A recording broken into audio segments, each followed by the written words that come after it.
Welcome to Aviation Farming. Tonight we're heading out to Delta 4 Hangar. I had a lizard run across my foot and lose its tail right on my foot, and it was wiggling around on my foot and scared the heck out of me. He'll grow another tail back anyway. MJA talking about his aircraft navigation program that he's working on. So, there it is. I'll type G for I want to go to. This is a Python script. It's asking me to go to what latitude and longitude.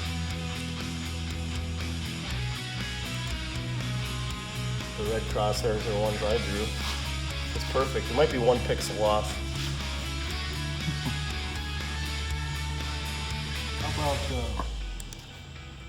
How about Gallup, New Mexico? Alright.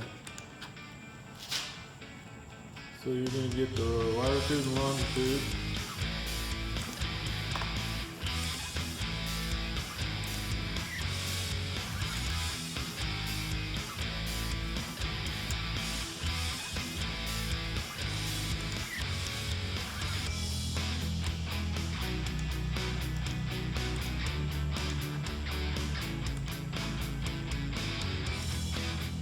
Python script. We interrupted the loop, the game loop, so that's why it's saying to wait.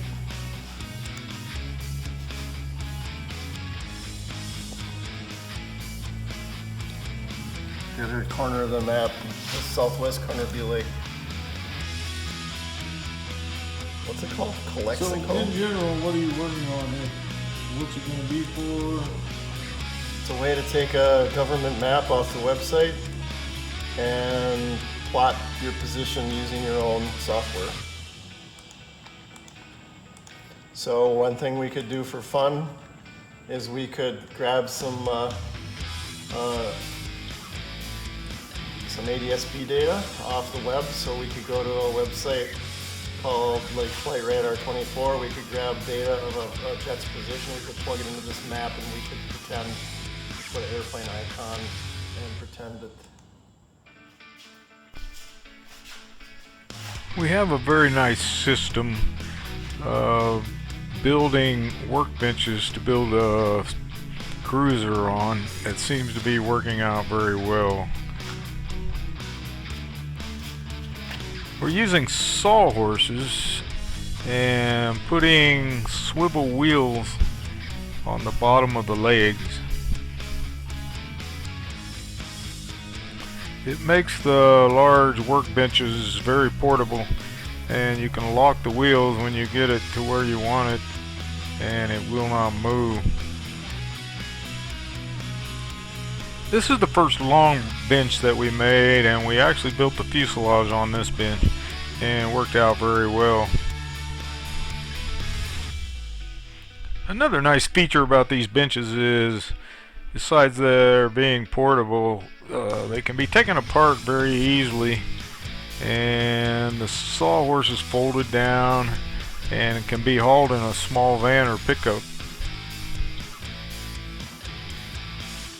Here's the shorter version of the long work table, and we actually built the center fuselage section on this bench. We also built the firewall on this shorter version. Now the thing is, the prices of everything, of course, has gone up, including wood, so we're going to recycle this crate top into another long workbench. We're lucky it's very straight and there's no warpage in it at all.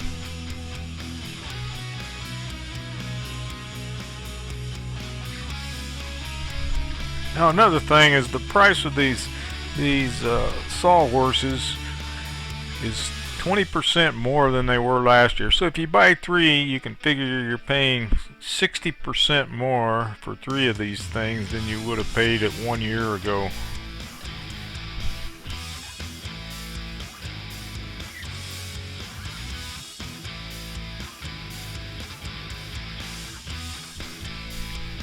The wing materials will be here in about 30 days, so I went ahead and dug out these wing struts to take a look at them. Here are the bottom wing strut fittings.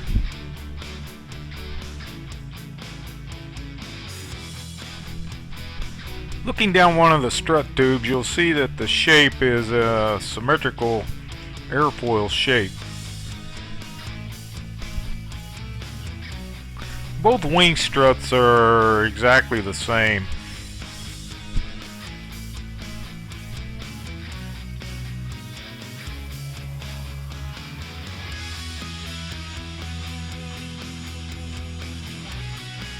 This is how the bottom wing strut fitting fits into the strut tube.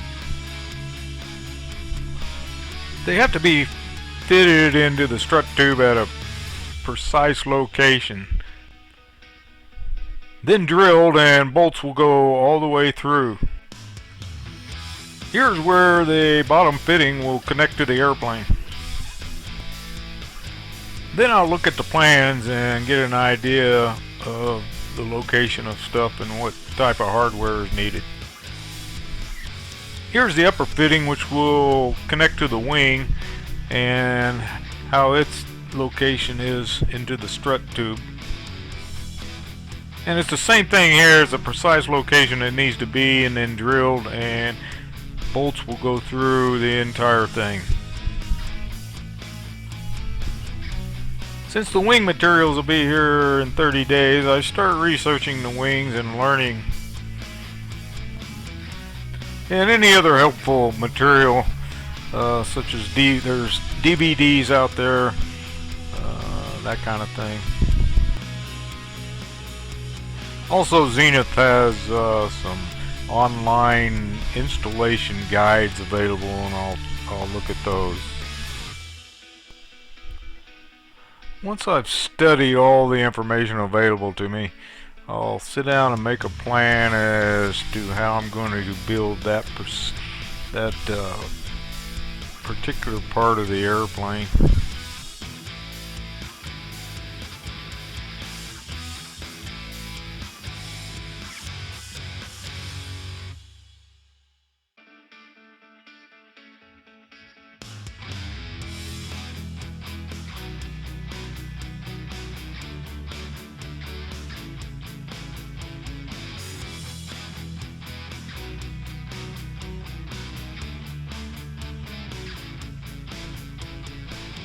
One thing I think is important to have, if you're an experimental aircraft builder or an A&P mechanic, is AC 43-13. This book lists all the acceptable procedures and such for repairs and installations and things like that. Control cables and turnbuckles, and also diagrams for safety wiring. You can find about anything in here.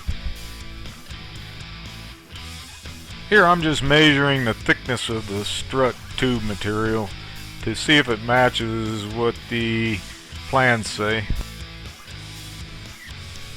Thank you so much for watching. Please like, comment, share, and subscribe.